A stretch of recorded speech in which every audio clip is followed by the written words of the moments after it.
شیطان کی طاقت اور شیطانی جاسوس۔ جنات کبھی بھی کسی پر حملہ آور نہیں ہوتے مگر اپنی تیاریوں کے ساتھ۔ ایسا بالکل بھی نہیں ہوتا کہ جادوگر یا جنات خود اسی وقت جادو کا عمل کرے اور فوراً حملہ ہو جائے۔ جنات پہلے اپنی طاقت کو بڑھاتے ہیں، اور یہ مشکل صرف جنات کو مسلمانوں پر آتی ہے، غیر مسلم پر یہ سب کچھ نہیں ہوتا جو بتایا جا رہا ہے۔ جنات انسان کو کمزور اور خود کو طاقتور بناتے ہیں۔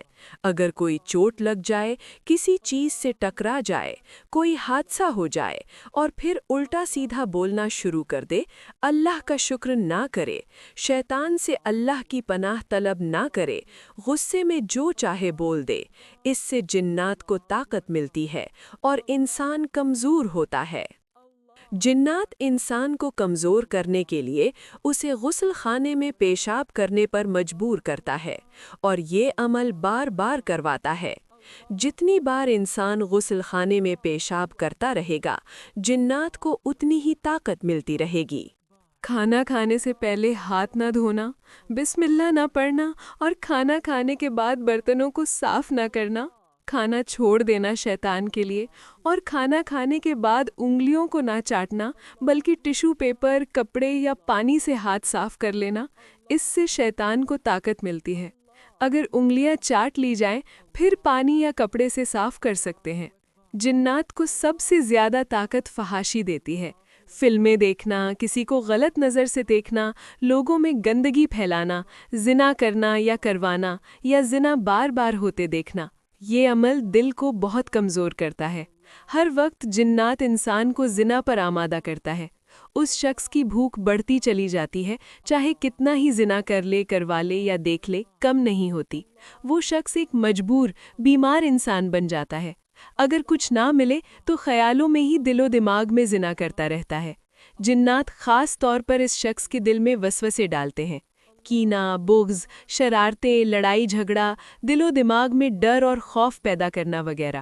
جنات کسی بھی شخص پر حملہ کرنے سے پہلے ان کاموں میں سے جو اس شخص پر آسان ہو وہ پہلے کرواتا ہے، پھر آہستہ آہستہ سارے کام ہی کرواتا ہے۔ شیطان کے ہتھیار یعنی جاسوس۔ جنات سب سے پہلے کسی کے گھر پر حملہ کرنے سے پہلے اپنے جاسوس بھیجتا ہے۔ چوہا، کوا، چیل، بچھو، چھپکلی، سانپ وغیرہ۔ خاص طور پر چوہا صرف یہ دیکھتا ہے کہ گھر صاف ستھرا ہے یا گندگی ہے۔ گھر کا جائزہ لینے کے بعد جنات اپنا کام کرتا ہے۔ لال چھوٹی چھوٹی چینٹیاں جو تعداد میں بہت ہوتی ہیں اور جہاں دیکھو وہی ملتی ہیں گھر میں، یہ چینٹیاں خاص طور پر رزق کی بندش کے لیے بھیجی جاتی ہیں۔ سانپ، بچھو اور چھپکلی کو بھیجتا ہے یہ دیکھنے کے لیے کہ گھر میں کون بیمار ہے، کیا بیماری ہے اور بیماری میں اللہ کا ذکر کتنا کیا جا رہا ہے۔ اس کے بعد جنات اپنا کام کرتا ہے۔ چیل اور کوے کا عمل اب بہت کم ہو گیا ہے، مگر یہ بھی ساری خبر لانے کے لیے ہوتا ہے یا پھر کسی کے گھر پر کوئی جادوئی عمل رکھنا ہو۔ جو مسلمان 5 وقت نماز پڑھتا ہے، صبح شام کے اذکار کرتا ہے، شیطان کوشش تو بہت کرتا ہے مگر کامیاب نہیں ہو پاتا۔ اللہ کی مدد ہر وقت اس کے ساتھ ہوتی ہے۔